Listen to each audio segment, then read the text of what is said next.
Hi there, folks. Welcome to my live stream. My name is Jim, and I used to be a type 2 diabetic. And I love saying that I used to be a type 2 diabetic because, well, I used to be a type 2 diabetic. I have reversed type 2 diabetes. I'm in remission from it. I don't take medication anymore. That's because my doctor told me that I don't have to take medication anymore. So, however you want to word it, I just don't have diabetes anymore. And I love doing these live streams and telling people exactly what it is that I do to achieve that. So, if that is something that sounds interesting to you, stick around for this live stream. I'm going to tell you everything I do. More than that, if you've been invited to this live stream, then stick around for this. That means that somebody, I'm sorry, I'm fiddling around with some settings in the background. Stick around for this live stream. If somebody's invited you to this, that means that they think that something in this live stream is going to benefit you. And I certainly hope it does. I try really hard. I'm going to give a lot of information and really break things down to make it digestible. Funny play on words right there, digestible, but easy to understand, I think would be the key. So stick around for this live stream. I am going live right now on 15 different platforms, something like that. We're live on Facebook, live on YouTube. We're live on, let's see here. Now, why aren't these comments showing up? There we go. There's some. I see some showing up, right? Let's see. They aren't showing up on that feed, though, huh? Guys, I'm just going to check my live stream feed real quick before I get going much further.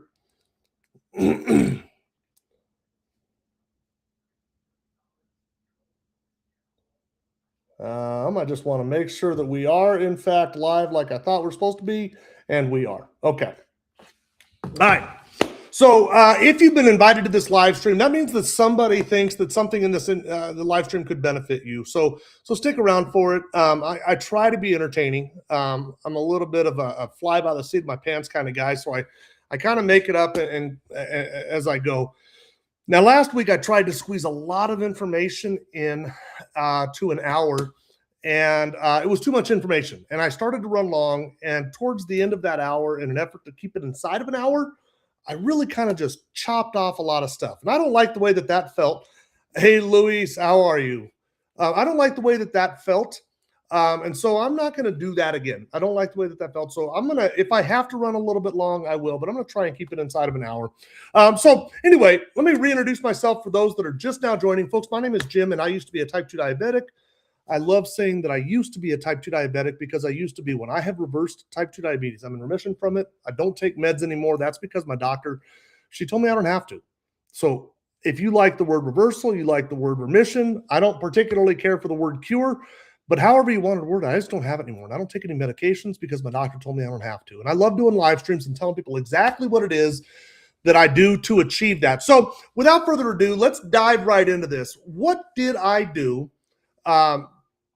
to achieve that type 2 diabetes remission? Well, the first thing that I did was I started focusing on the problem. And the problem is something called insulin resistance. And let me share my screen here really quick. Let me see here. I want to put up an image here really quick. I think this image is just really a cool image. Let's see, share.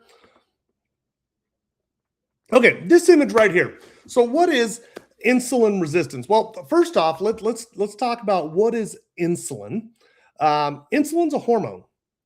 It helps regulate blood glucose. It does a lot of things. In fact, it's the most active hormone in your body. Now, when you consume a carbohydrate, something like a slice of bread, your body converts that carbohydrate into sugar. Now, there's all kinds of sugar out there. There's fructose, the kind of sugar that comes in an apple. There is lactose, that's kind of sugar comes in milk. There is sucrose, that's your table sugar.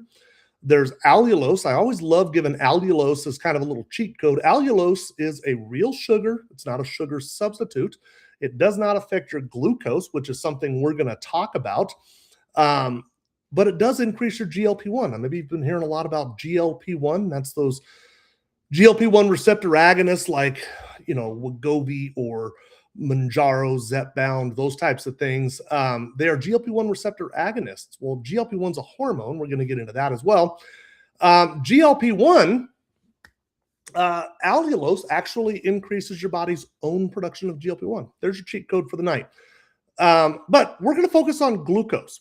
So when you consume that carbohydrate, that slice of bread, the cookie, something like that, your body converts it into glucose, and that glucose goes out to your bloodstream. That is what your cells use for energy. That is their fuel source. They have to have that. That's their need. The problem is the cell is locked. They can't just get the glucose. The cell has to be unlocked, and that is one of the roles of this funny little hormone called insulin. So when that glucose is in the bloodstream, it signals the pancreas to secrete insulin. That insulin goes out to the bloodstream and it reacts with the cells. It kind of unlocks the cells, kind of acts like a gatekeeper or a key, unlocks the cell for the glucose to go in. When that happens, the glucose levels begin to normalize, and then that hormone, the insulin levels, begin to normalize as well. Now, that's a perfect world. But we don't live in a perfect world. So let's go down that imperfect world scenario. So you consume the carbohydrate, your body converts it into glucose. The glucose goes out to the bloodstream. It signals the pancreas to secrete the hormone insulin. And the pancreas doesn't do anything. Nothing happens at all. No insulin goes out to the bloodstream. Well, what happens next? Well, the glucose does not normalize because the cell never got unlocked. And so what happens? The glucose actually begins to steadily climb. Now, as the glucose climbs, well, at some point, it will become toxic and it will kill the type 1 diabetic. That's the type 1 diabetic's problem. Their body just doesn't produce the insulin. So what does the type 1 diabetic do? They inject themselves with a synthetic insulin. That's what they're doing. They're kind of guessing how much insulin their body needs based on how many carbohydrates they had. That's why a type 1 diabetic pays so much attention to how many carbohydrates they have in their meal. Now, a type 2 diabetic is on the other end of the spectrum. A type 2 diabetic, well, let's go through their scenario. They consume the carbohydrate, the body converts it into glucose, just like the type 1, just like the healthy person. The body converts it into glucose. The glucose goes out to the bloodstream. That signals the pancreas to secrete insulin. The insulin does get secreted, but the cell doesn't respond to it. The cell won't respond to the insulin because it is insulin resistant. Now what happens? Well, a lot like that type 1 diabetic, the glucose levels do not decrease. They don't start to come down. They don't start to normalize. In fact, they begin to climb. Unlike the type 1 diabetic, what tells the pancreas to secrete insulin? Rising glucose. So as the body becomes more and more and more hyperglycemic, elevated glucose, elevated blood sugar, the pancreas is secreting more and more and more insulin, and it becomes hyperinsulinemic. And that hyperinsulinemia, that thing, that elevated insulin, that's what's causing the cell to stop responding. Hyperinsulinemia. Now, we've talked about what is insulin resistance, what causes insulin resistance. Now let's talk about what does insulin resistance cause. And that's where it starts to get a little bit trippy. That's what this image is that I've got here on the screen. You can see right there, insulin resistance causes strokes, heart disease. In fact, insulin resistance is a greater predictor for heart disease than LDL cholesterol. We've all been taught to watch our bad cholesterol, the LDL cholesterol. Insulin resistance is a greater predictor for heart disease than LDL cholesterol. Insulin resistance is the root cause for obesity. I'm going to get to that in just a moment. Migraine headaches. How many people have migraine headaches? If you suffer from migraine headaches, do me a favor and just type, I do. If you have migraine headaches, just type the word I do. Dementia, osteoarthritis, childhood obesity, PCOS, polycystic ovary syndrome. That's the number one cause of infertility amongst women in the United States. Non-alcoholic fatty liver disease. Now, here's an interesting one. Cirrhosis of the liver is the top 10 cause. It's a top 10 cause of death in the United States. At the top of that list is non-alcoholic fatty liver disease. It's now surpassed alcoholic fatty liver disease. We're actually doing more damage with insulin resistance than we are with booze. And just think about the magnitude of that statement. Arthritis, Alzheimer's disease. Now, of course, I mentioned dementia. You know, insulin resistance of the brain is what they're calling Alzheimer's disease and dementia. Erectile dysfunction. Now, funny, I mentioned polycystic ovary syndrome was the #1 root cause of infertility amongst women in the United States. Well, erectile dysfunction is the root cause. That's the top cause for infertility amongst men in the United States. So now we have the top cause for infertility in the United States. Sarcopenia, that's a whittling away of the muscles. And you start to go down this thing called anabolic resistance. And oh my goodness, now we've got real problems. Your muscles are the greatest sensitizer. That's the best thing that you can do, is increase your muscle mass. High blood pressure. How many people listening to me right now have high blood pressure? It seems like everybody's got that. And then, of course, type 2 diabetes, not without pre-diabetes. In the United States, 98 million Americans, these numbers are per the Centers for Disease Control, 98 million Americans are pre-diabetic, and 8 out of 10 of them don't know it. 38 million Americans are fully diabetic, and 1 in 5 don't know it. Of that 38 million, it's estimated that 90 to 95% of them are type 2, which is completely reversible. Between type 2 and pre-diabetics, we've got 135 million people who have a glucose problem that don't have to. And that's what we're going to talk about today, okay? So with that in mind, 74% of Americans are either overweight or obese. 7 of the top 10 causes of death in the United States can be tied to insulin resistance. This is a big problem. In fact, there's a doctor, his name is Dr. Ben Bikman. He calls this the plagues of prosperity. This kind of is it. This is kind of the root cause of just about everything. In fact, Dr. Ben Bikman, who I'll go into in just a moment here, Dr. Bikman would go so far as to say that if it's not something that's transmissible, like a cold or a flu, something like that, it probably has something to do with insulin resistance. And that really starts to open up Pandora's box for you. So who is this Dr. Bikman guy that I'm talking about? Let's just talk about this guy really quick. I'm going to share this screen here. This is Google. Just go to Google and ask Google who Dr. Ben Bikman is. And I'll read briefly. Dr. Ben Bikman, PhD, is a renowned metabolic scientist, researcher, and professor currently serving as a professor of cell biology and physiology at Brigham Young University. He is globally recognized for his extensive research into molecular mechanisms of metabolic disorders, specifically focusing on the critical role of insulin resistance in obesity, type 2 diabetes, and dementia. This is what this guy does. Now, over here, we've got his profile on BYU's website. If you're unfamiliar with BYU, this is, if it's not #1, it's the #2 largest school in the state of Utah. And there, Dr. Ben Bikman is a professor of cell biology and physiology at BYU. And if you just scroll down a little bit, you'll see his research interests. The focus of my lab, which is the Laboratory of Obesity and Metabolism, is twofold.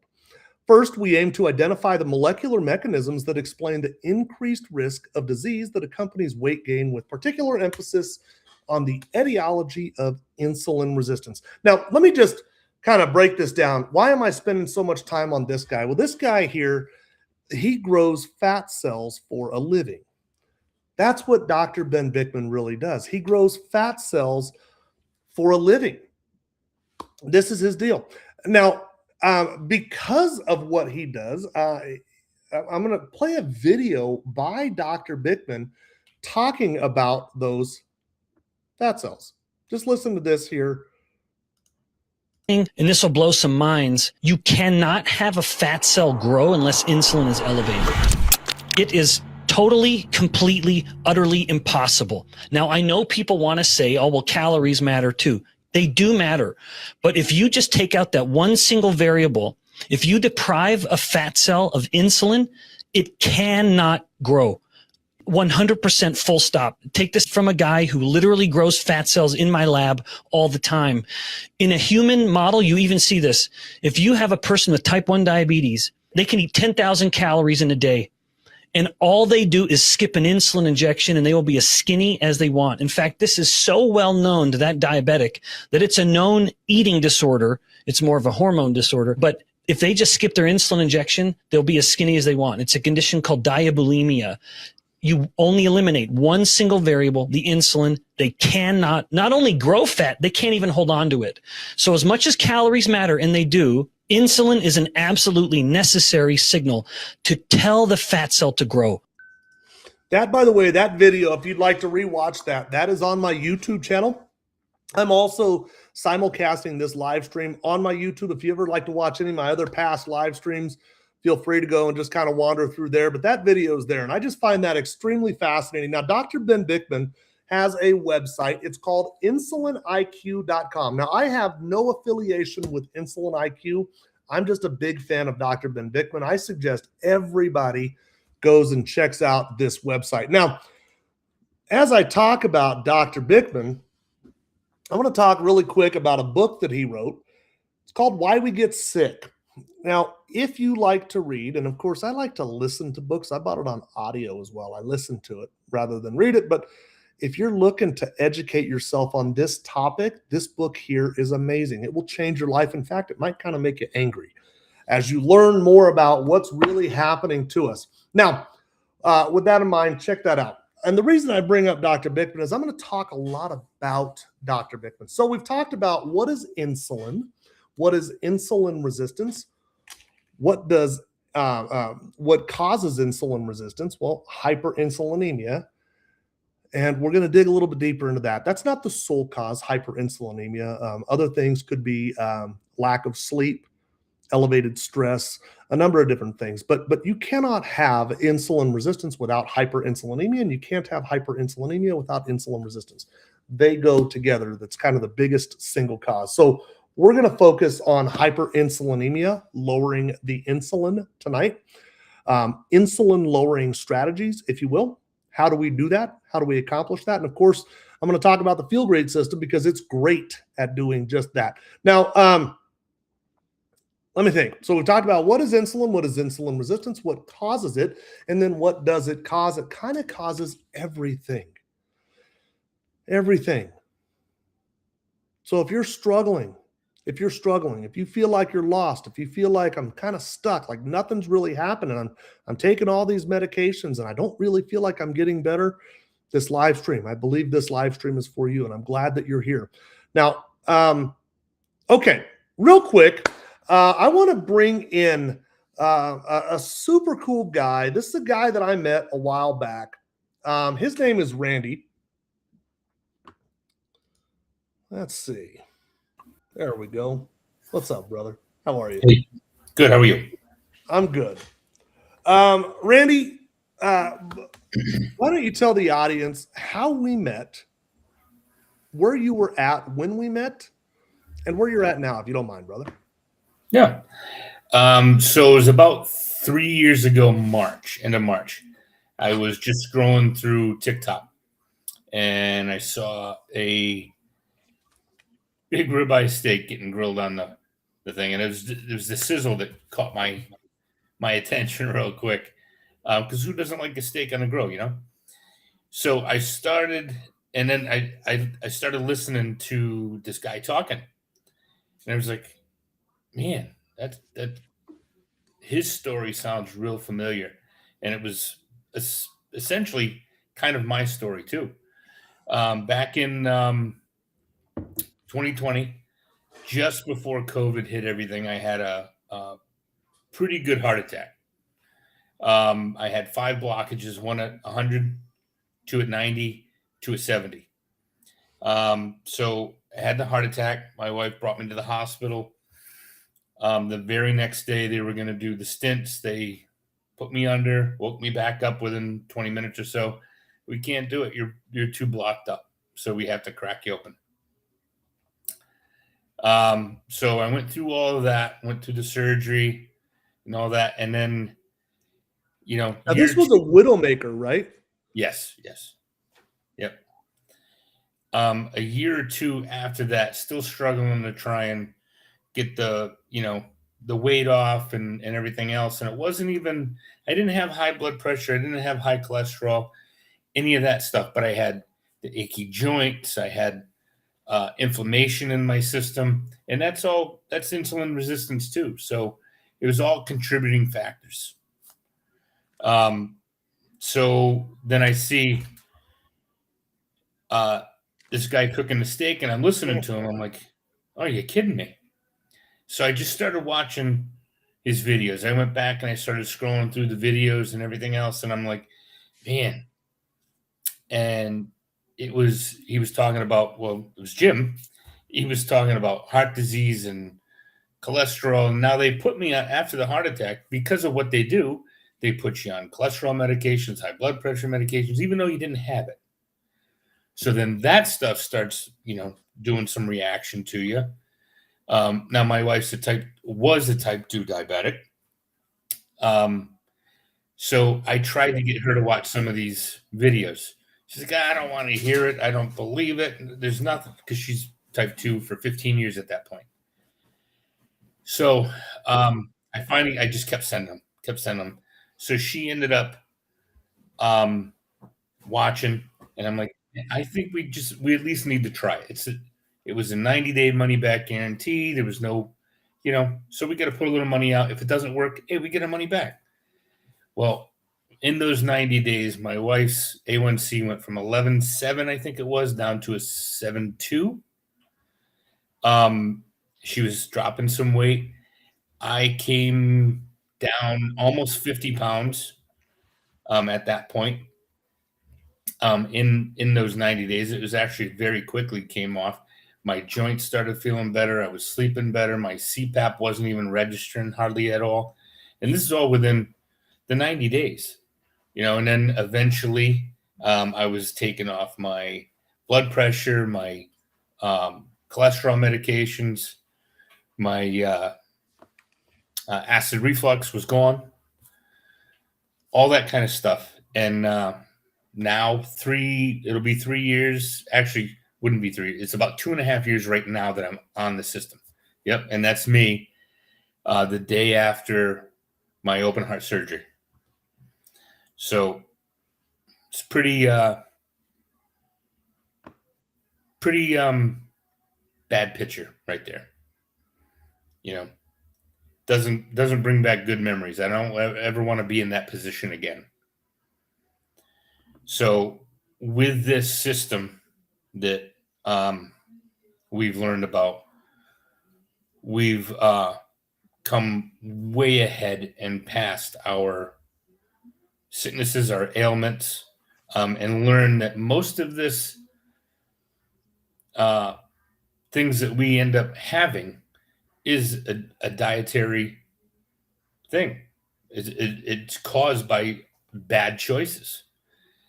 And some of it's DNA, I guess, but a lot of it is in what we take into our system. So, and with this whole protocol that we've now been doing for 2.5 years, we've changed our lives. I'm able to get down on the floor and play with my grandson. My wife's all over the place watching him all the time. She's not achy anymore. She's dropped 45 pounds. I mean, I get a picture of her before and after. So, yeah, and right. Yeah, you got. So, it's helped us out immensely, and it's given our lives back to us.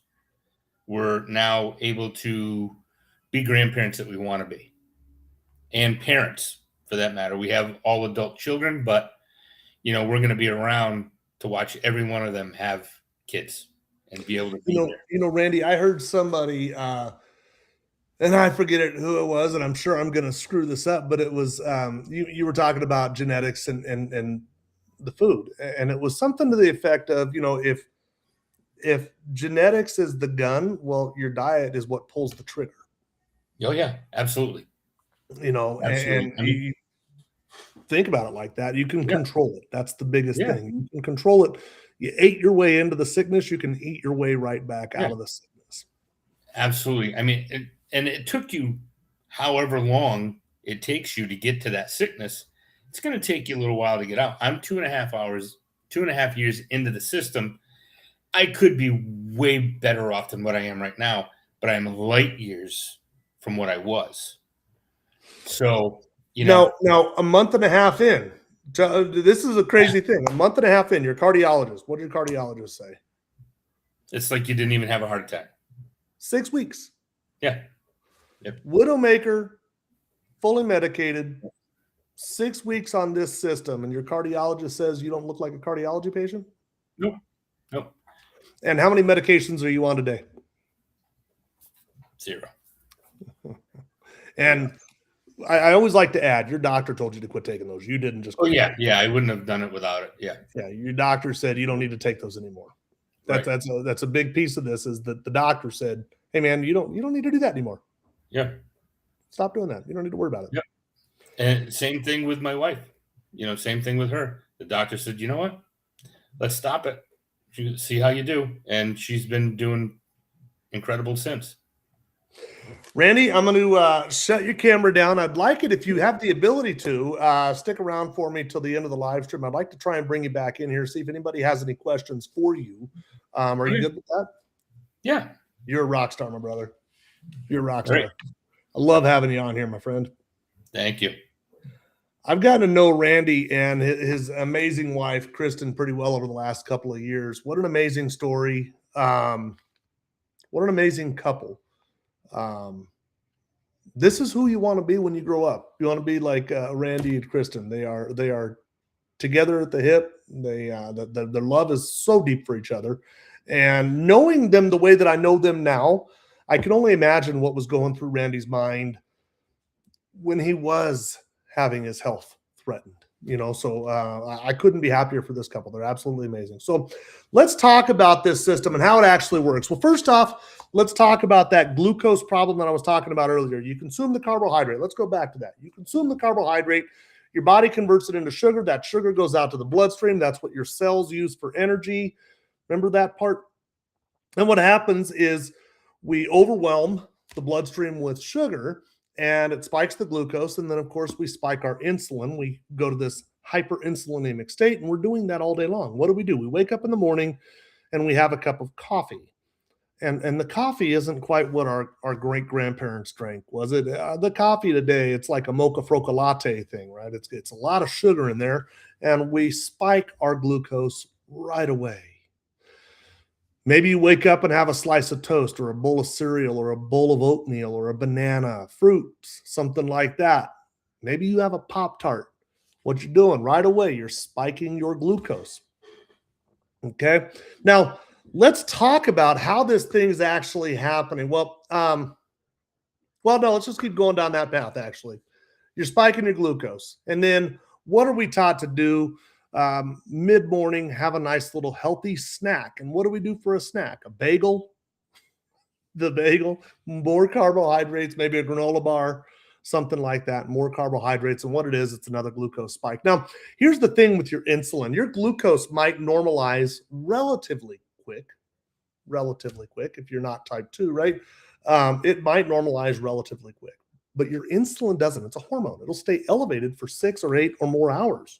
And so after you've had your initial glucose spike, well, your insulin is up there and it kind of stays there for a period of time. And every time it tries to come down, what do? We eat something.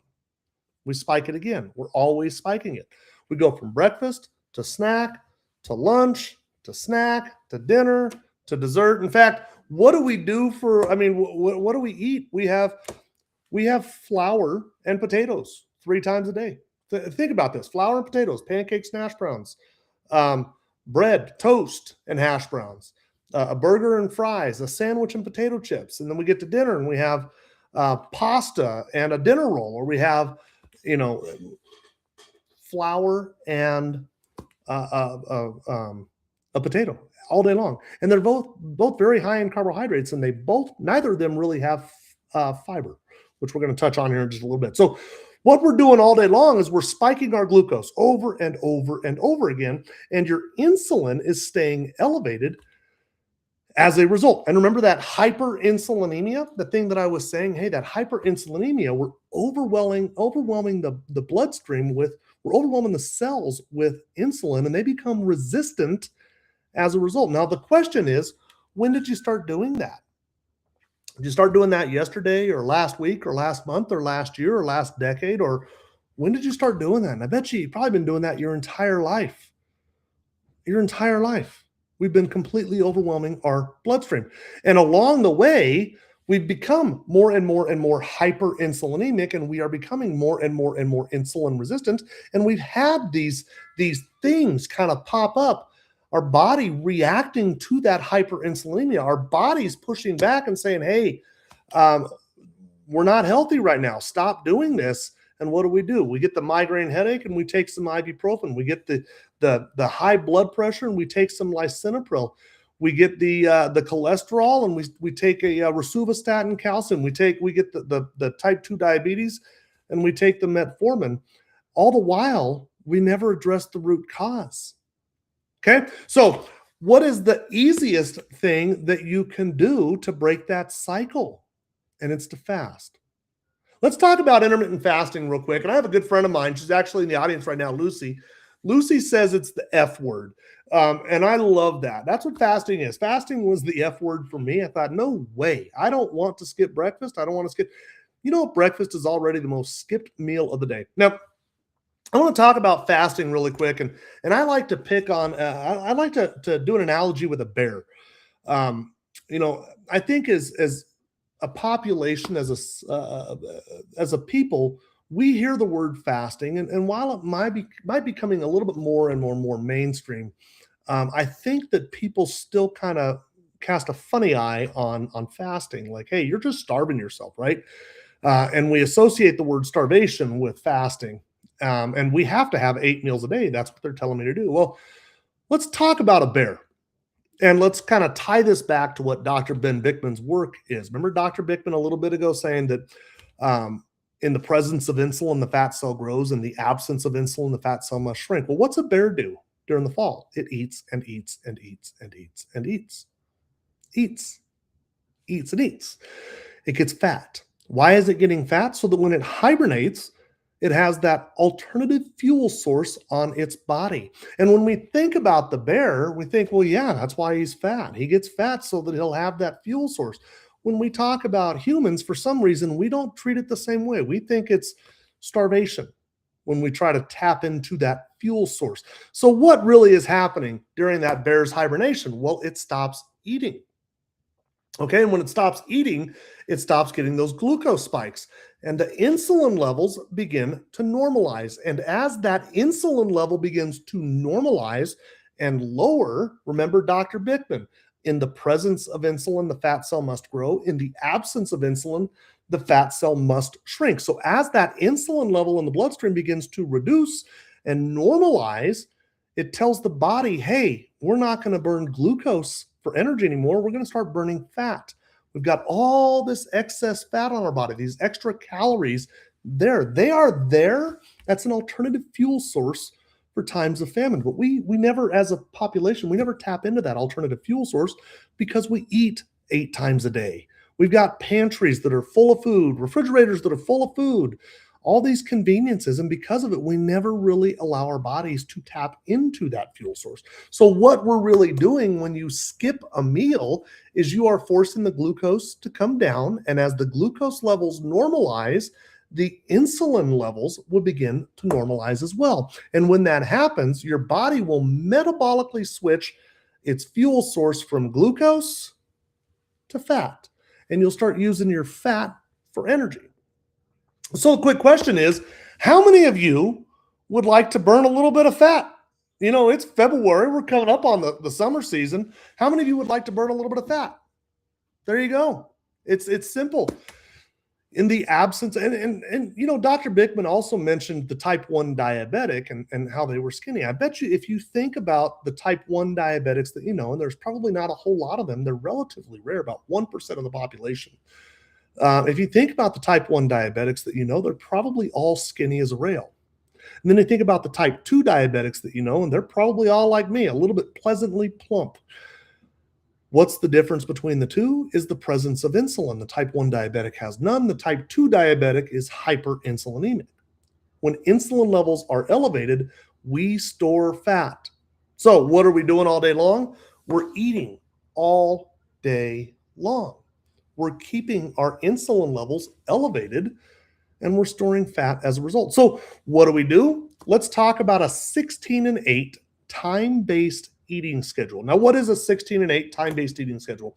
There are all sorts of different fasting schedules. There's 16 and 8, 18 and 6, 20 and 4, 23 and 1, also called OMAD. There's 5 and 2, Let me explain what these numbers are. 5 and 2, that is 5 days of eating, 2 days of fasting.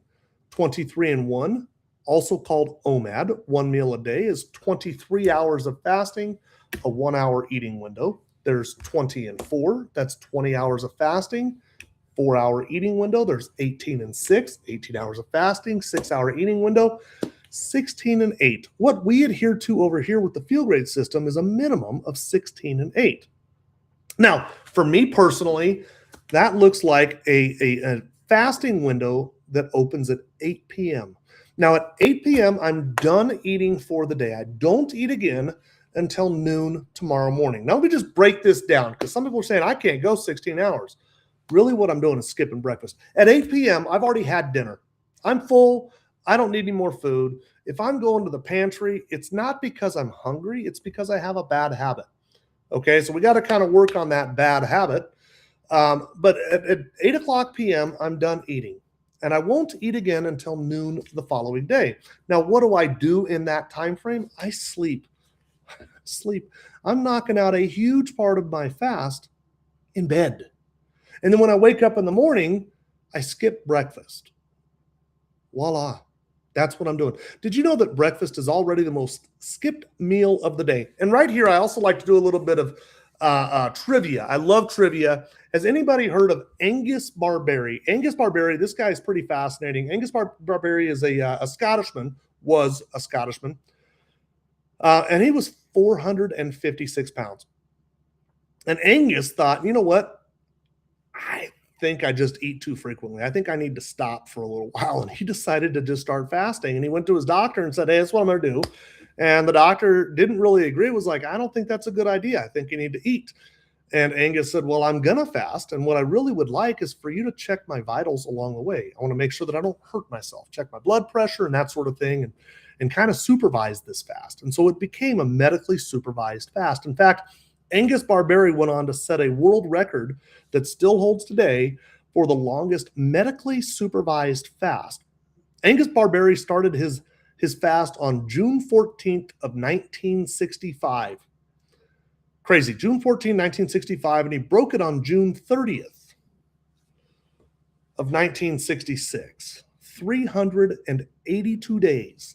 Angus Barbery went with no food. Now, the doctor insisted he had some yeast extract, some vitamins and minerals, and of course, he drank water, sparkling water. He drank black coffee, no sugar or cream in the coffee. But Angus Barbery went with no food for 382 days. And guess what he did? He started tapping into all that fuel that he had sitting on his body. And at 382 days, he went from 456 pounds down to 180 pounds. He hit his target weight of 180 pounds and broke his fast and kept the weight off until his death in the 1990s. This guy lived for a long time, perfectly healthy. Okay, so with Angus Barbery's feat in mind, I think most of us can just skip breakfast. That's what we're talking about doing, skipping breakfast. Also, how much money do you suppose Angus Barbery saved on that 382-day fast? How much money do you suppose he saved just in his food bill on that? How much money would you save if you skipped breakfast? Just breakfast. I don't think you can go through Starbucks for less than $8. I don't think you can go through McDonald's for less than $10. The gas station is going to be $8-10, something like that, right? So if you just start skipping breakfast, just think about the money that you're saving. And not only what you're saving, but it's literally kind of going back into your pocket. So step one of this protocol is intermittent fasting, a 16 and 8 time-based eating schedule. Now, if you wanted to stretch it out to 18 and 6 or 20 and 4, something like that, wonderful. That's just added fat burning time. That's a great thing. And it becomes easier the more you do it. Now, I'm not going to go too much into depth with this, but there are some hormones called leptin and ghrelin. And if you really find yourself challenged to get through the fast, you're staring at the clock. God, when can I break my fast? When can I break my fast? You're not alone. And that's a hormone problem called leptin. Your body has disrupted its leptin signaling, and that's the thing that tells you that you're hungry. So as you restore your insulin sensitivity, that leptin signaling will begin to restore, and it will get easier. There's actually a scientific reason why it gets easier. You're restoring your leptin signaling. Now, Let's move on to these products. There are 2 products in the field grade system. The first one is called yerba mate. It's actually called Unimate, and it's available in, well, quite a few different flavors right now. We've got lemon ginger. These are kind of the staples.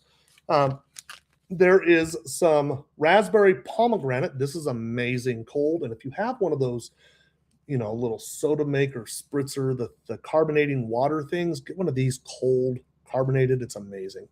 We've also got a decaf lemon. If anybody is interested in decaf, maybe you're a little bit caffeine sensitive, we have a decaf, low calf.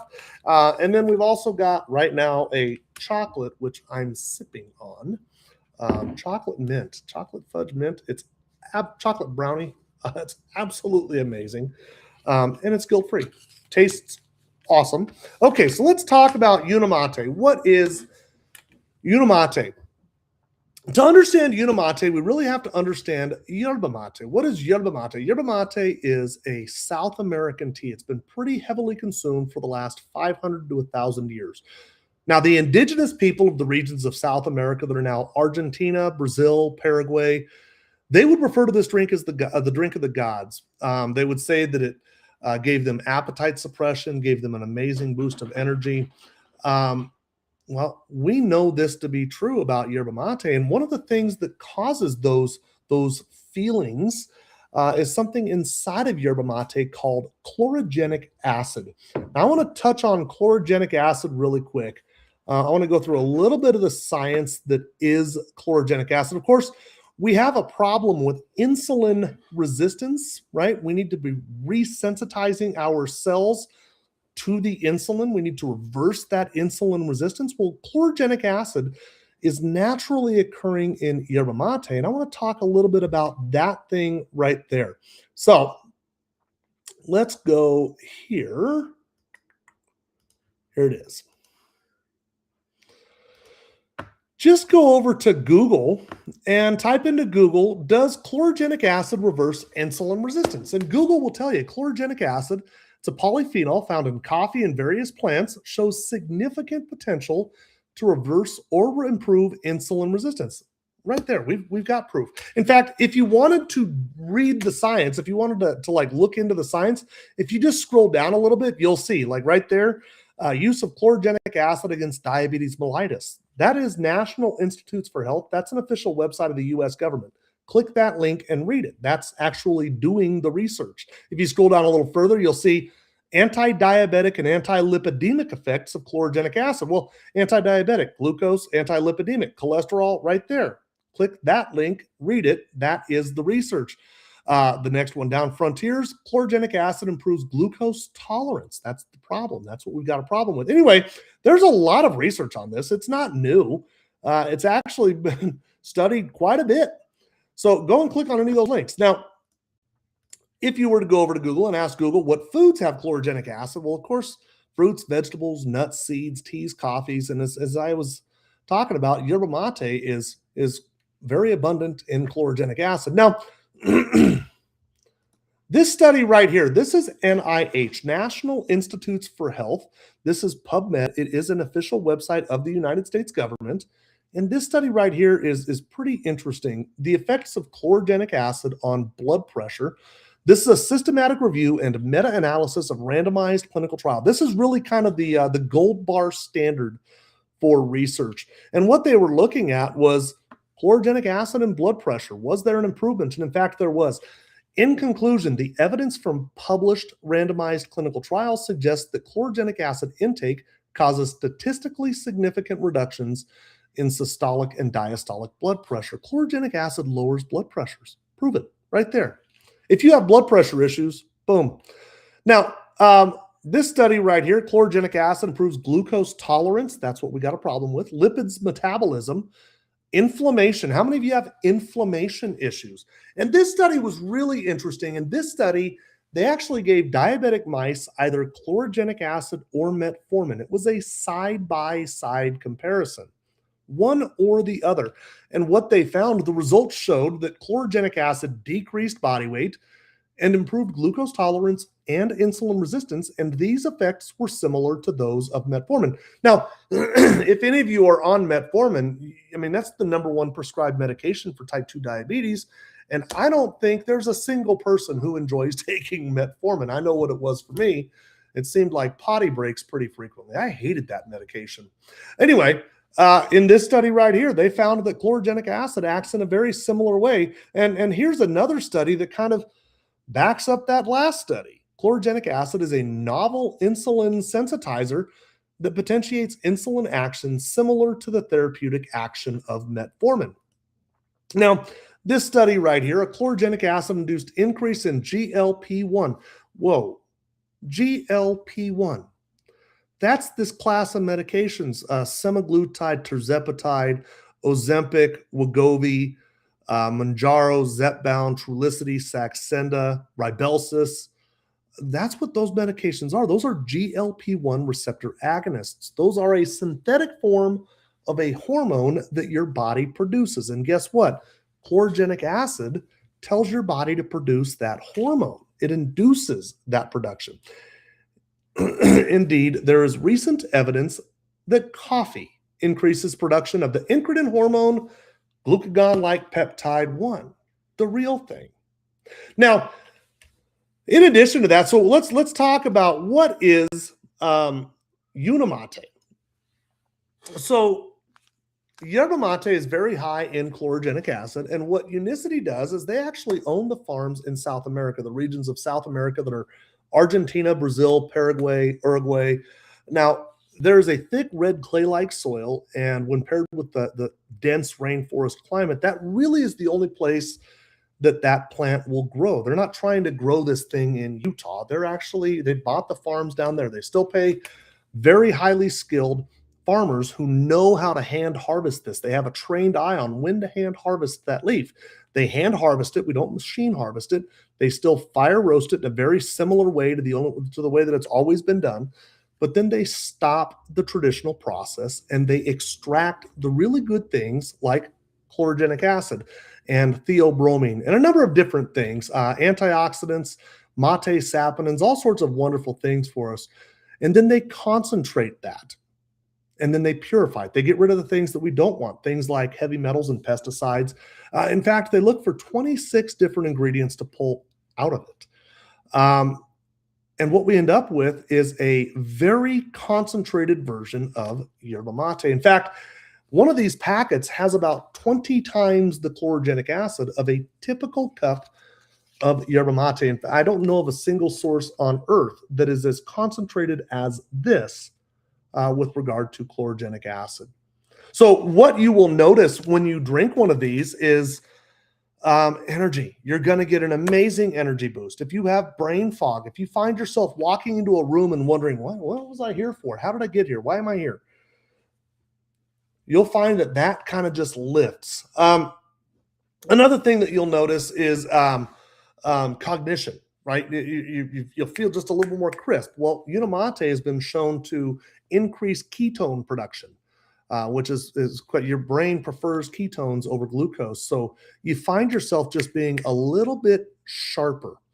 But in the background, what's really happening is it's working on your insulin resistance by way of a number of different things, but chlorogenic acid being one of those. It's actually helping to resensitize you to it. Now, of course, this is me talking about this stuff, but let's talk about that Dr. Ben Bikman, that guy who grows fat cells for a living in his laboratory, the Laboratory of Obesity and Metabolism at Brigham Young University. Now, Dr. Ben Bikman has studied Unimate, Unicity's Unimate. In fact, this study right here was published by Dr. Ben Bikman's lab. This is NIH, PubMed Central. This is an official website of the United States government. Yerba mate supplement exerts beneficial tissue-specific effects on mitochondrial efficiency and redox status in healthy adult mice. Now, of course, they did the study on mice. The tissue that they were studying, they had to sacrifice the mouse to get to the tissue. So, yeah, there's that. But you'll see Dr. Ben Bikman's name right here. This was his research. And if we just scroll down a little bit, you'll see in the materials and methods, the mate that he used was from Unicity International. And what this study really says, and Dr. Bickman really explains it well, he says, imagine parking your car in your driveway and just revving on the gas pedal. You would never do that because it would waste fuel. Well, that is kind of what Unamate does to your mitochondria. It kind of revs up your cells and gets them burning more fuel. Well, that fuel is fat. It makes you a more efficient fat burner, studied and proven by a professional, if not the best fat scientist in the world.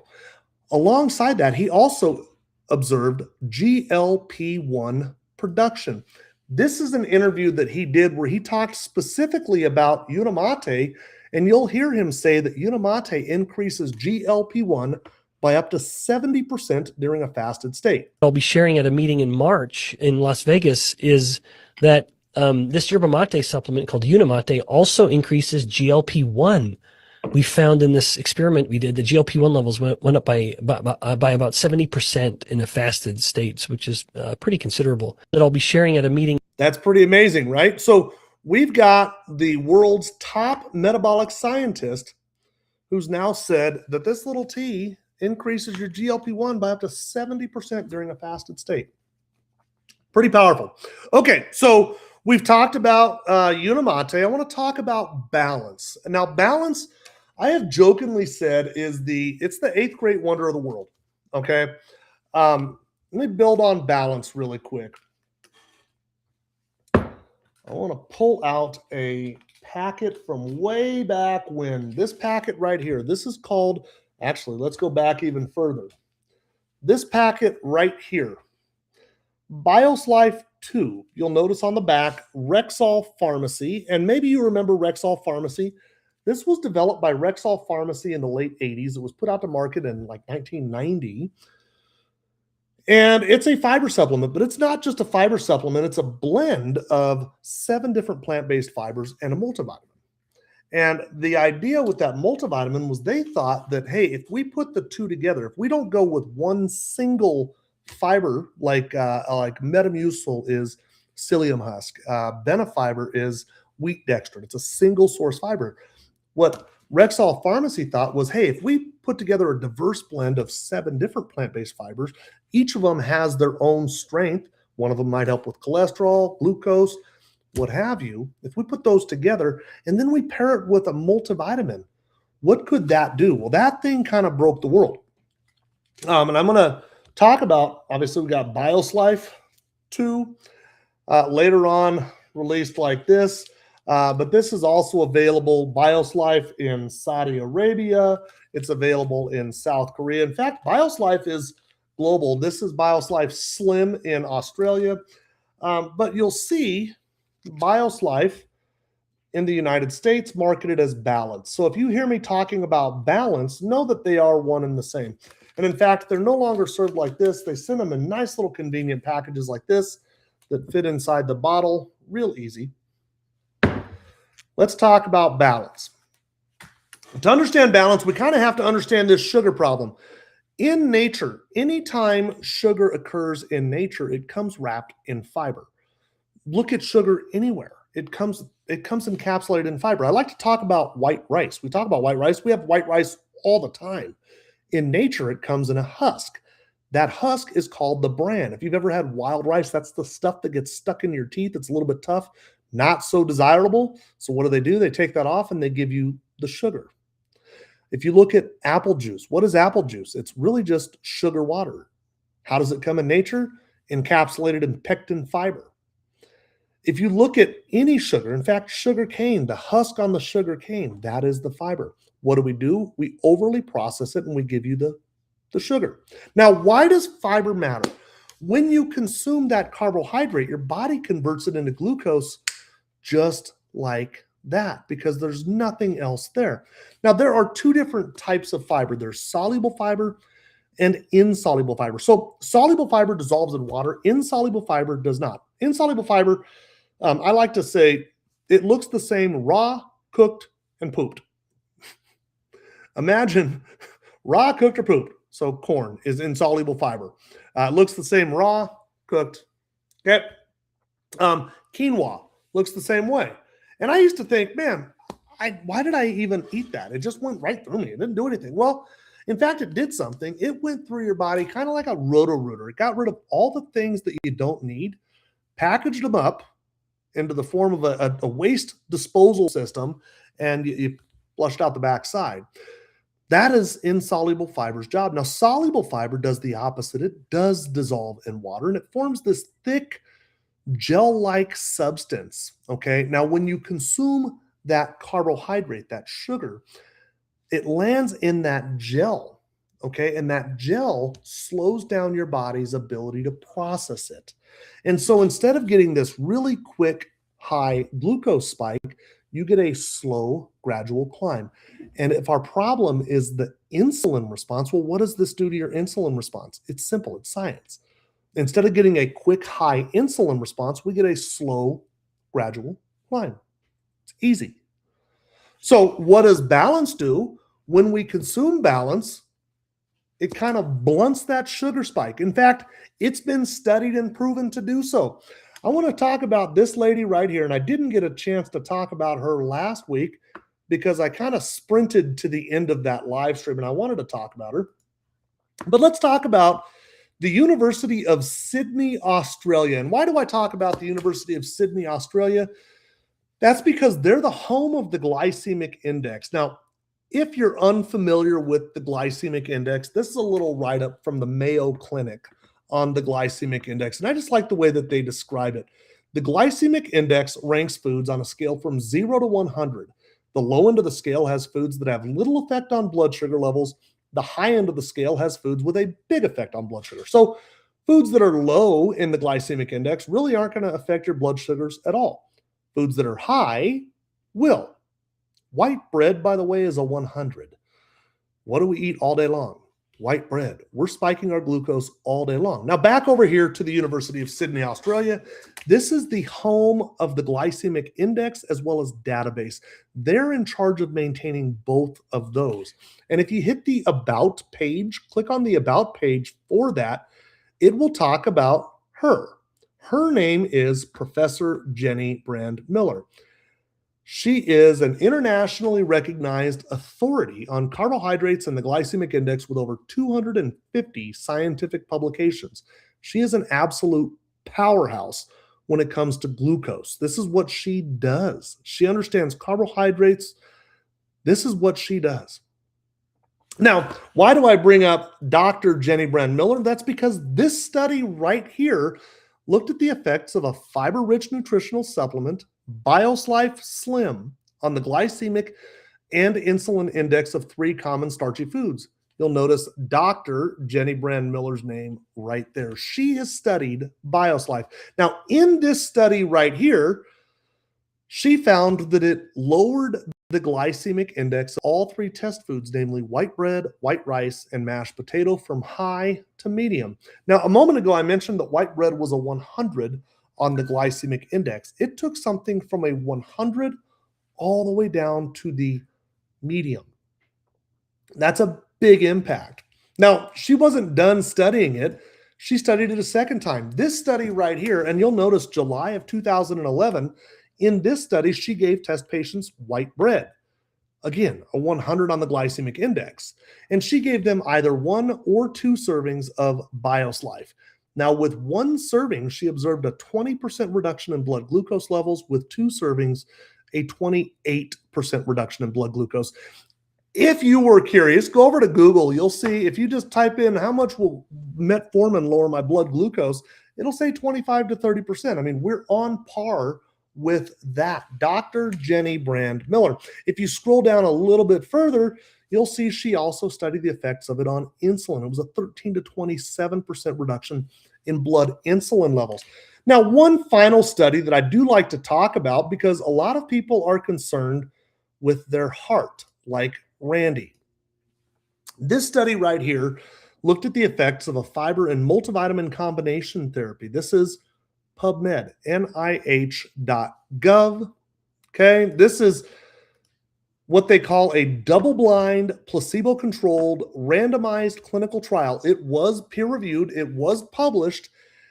and it's been cited 18 times. You can see it right there. And if you hit that download full issue, or you can go to unicityscience.org and read the actual published research. This study right here, done by the Cleveland Clinic, widely perceived to be the top heart hospital in the United States.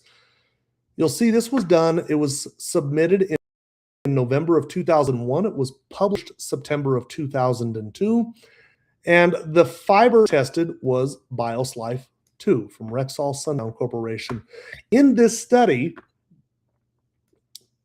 right here, by the time of the interim visit, which was 4 weeks after randomization, the treatment group demonstrated significantly lower LDL-C than the placebo group. And that trend continued through the next 4 weeks to the end of the blinded phase.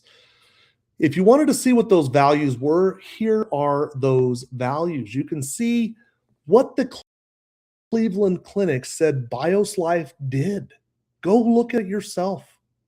In fact, they would go on to conclude that such a product, if taken regularly, could reduce cardiovascular risk on a population basis and potentially decrease the need and or dose for lipid-lowering prescription drugs.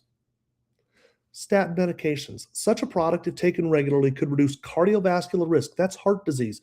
Remember, Randy said that his doctor said after 6 weeks, he didn't look like a cardiology patient anymore? Okay, so we're at that 1 hour. I said I might go over a little bit, and I did. I'm going to bring Randy back in here, and I want to talk about a couple of things. Obviously, pricing. Everybody wants to know about the pricing. The system costs $159 per month, and that breaks down to about $5.30 per day. Okay, let's just talk about $5.30 per day. That means that each one of these packets is about $1.75. So you're spending $1.75 for a tea, you're spending $1.75 for a second tea, and then you're spending $1.75 to protect your stomach from the food that you're eating. Okay, pretty reasonable. Now, Unicity offers a 90-day money-back guarantee, as Randy mentioned earlier. They guarantee results. They guarantee you're going to lower your blood pressure, you're going to lower your glucose, you're going to lower your cholesterol. They guarantee it. In fact, they guarantee you're just going to feel great. It's aptly named the Feel Great System. You're going to feel great. Okay, now, to that point, if you are interested in ordering this system, they do accept HSA, FSA. It's HSA and FSA approved, so you can use those funds for it. They also accept Apple Pay, and if you use Apple Pay, you can use Klarna, you can use PayPal. There's all sorts of different ways that you can get this. The biggest thing is to go into this with a 90-day mindset. They offer a 90-day money-back guarantee. Go in with a 90-day mindset that I'm going to try hard. I'm going to be consistent, and I'm going to try and find another way. You got nothing to lose. If you want to order the system, get with the person who invited you to this live stream. If somebody invited you to this live stream, they felt like the information in this might be of value. How are you? Still where? How are you? Get with the person who invited you here, and they will share their referral link with you. Randy, my brother, does anybody have any questions for us? Does anybody have any questions for us whatsoever? And while we're waiting to see if anybody does chime in with any questions, Randy, brother, 30 seconds. You're talking to somebody and you're telling them about this system. You got 30 seconds. What do you say to them? Well, usually if the conversation comes up, which it does quite a bit with some of the guys that I work with, and that it's about ailments that they're feeling, and whether it's gout or sore joints and things like that, or somebody's worried about heart palpitations and stuff like that. I've explained to them exactly what I went through. Everybody that I work with knows what I went through.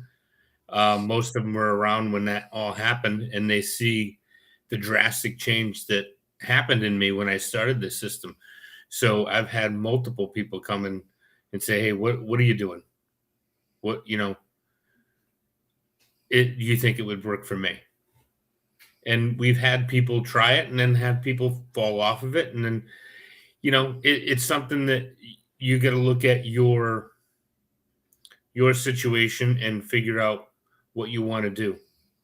Do you want to stay in stagnant where you're at, or do you want to start to feel better? Do you want to start to heal yourself, or just take the pills that the doctor feeds you? You know, I didn't agree with that. I didn't like that. It caused more issues than what they were solving anyway. This system helped everything for me. Look at that. Give this system a chance. Let's get better together. Look at that. Yeah. Okay. I want to add to this real briefly. If something I've said throughout this, if you are somebody who's been looking for something more, if you're looking to make an impact in your community, if you're looking to make an impact in your family, if you're looking to make some sort of an impact, you're looking for something and you don't quite know what that something is. Man, Randy, that was me for 45 years. I was just looking for something. I felt like there was a higher calling and I didn't know what it was. If you're looking for something and something I said tonight resonated with you and you want to learn more about that referral program, get with the person who invited you here and ask them, and they will gladly share with you what that is. Okay. Can I say one more thing, Jim? Absolutely, brother. So when we started this and we were trying to figure out, cost effective, and then come to find out we're looking at it and saying, okay, well, we can do this. It's not that much money. But then when you actually turn around and say, okay, well, I'm not going and getting my Dunkin' Donuts every morning now. I'm having my tea. I'm not grabbing my bagel in the morning. A large iced coffee, I'm doing 3 or 4 of those a day at that time. That's $5 a piece. That's $20 plus the bagel, plus a muffin or whatever else. So we sat down and figured it out. Me personally was spending close to $400 a month on coffee in the morning and break time. That's not including lunch and dinner and everything else. We stopped buying all the snacky stuff and, the Little Debbie snacks and stuff like that. We're actually saving money. Just what I stopped spending pays for both me and my wife. So when you look at it that way, and now we don't, like I said, we don't do the snacks. We don't buy all the other just junk that you don't need. We've learned to really hone in on what we should be doing. We talk about people. I've learned a lot from people along the way. I've learned a lot from you, and I've learned a lot from Kristen. And I learned a lot. It was something Rose said to me. Now, Rose, somebody who's involved in this pretty heavily, and she said something to me. It's been a couple of years now, a number of years ago. She said, Jim, the results are addicting. Yeah. And once you start to get those results and you start to feel better and you start to see the cholesterol levels come down finally, and you start to see the glucose levels come down finally, and you start to see those things, it becomes addicting. You're like, oh man, what can I do now to make it better? And all those things that you might have thought were impossible to tackle before, now it becomes like, hey, I'm going to take this thing on head on. And it becomes a bit of a challenge and it becomes fun. And so the results are addicting. And I love the saying, yeah, absolutely. So thankful he did Randy, I'm going to put this up, buddy. Well, that is Randy's beautiful bride, Kristen, saying that he was right. I'm gonna let that is forever on YouTube, buddy. Well, I just kept pushing for her to try it, and she was very dismissive because she had gotten the runaround from the doctors for so long, and I don't blame her one bit for being skeptical. But I'm glad she took the chance. Kristen's a funny one. When I first met her, and of course you know this, but I was terrified by her. I thought she didn't like me at all. She didn't. And she was a skeptic. She was absolutely. I was the snake oil guy, right? I was the guy that was just selling the snake oil, and she saw me as being some malicious person, And I see her now, and she is the biggest advocate for this system. Oh yeah, is the biggest advocate for this system. Yeah. And I love that part of her story. And I've said this before. I love the fact that I wasn't going to get a Christmas card from her, because it really goes to show the power of the system. She made a full 180. She went from this is fake, this is snake oil, this is whatever you want to call it, to this is the best thing on the planet. Yeah. Well, and that happened in a relatively short period of time. Yeah. And even when you think of it, of just her, I mean, my whole story you heard, but even a short synopsis of hers, when she started, her A1C came down very quickly. They started having to take her, she dropped metformin. She lost so much weight that she actually found a cyst, or whatever you'd want to call it. And then they found breast cancer early, and it saved her life. Mm-hmm. So, and now through becoming a partner with you, she's a stay-at-home Grammy. I love that. So, and that's what that is kind of the piece that I was talking about. If there is somebody out there who's just looking for more, and boy, I don't know how to describe it other than that. I was looking for more for a long time. I didn't know what my purpose was. I didn't know what I was here for. I was just kind of wandering through life, with no purpose really. I mean, I was serving my family, but I wasn't even doing that very well. If you're that person, if you feel like you want more, and something I said resonated with you tonight, and the idea of referring this, you'd like to learn more about that, just get with the person who invited you here, and they will gladly share with you that. Okay. Yeah. Randy, I appreciate you, my friend. I think the world of the two of you. I count my blessings every single day that you guys are in my life. Kristen, right back at you too. All right, brother. Thank you. You have an amazing week. Folks, I'll be back next Wednesday night, 7 p.m. Eastern. Same time, same place. Yeah. And bring your friends. 90 days money back guarantee. Yes. Yeah, I want to touch on that. Go into this with a 90-day mindset. If you are having an amazing experience, which I would imagine you are, if you're having that amazing experience, invite somebody to next week's call. Let's start making a bigger impact. There's nothing better than when you've helped somebody else achieve their goal. That's the best thing on the planet. Yeah, that's what we do, is we help other people achieve their goals. So, Randy, I appreciate you, my friend. I will talk with you later, folks. You guys have a wonderful Kelly. Thank you. You guys have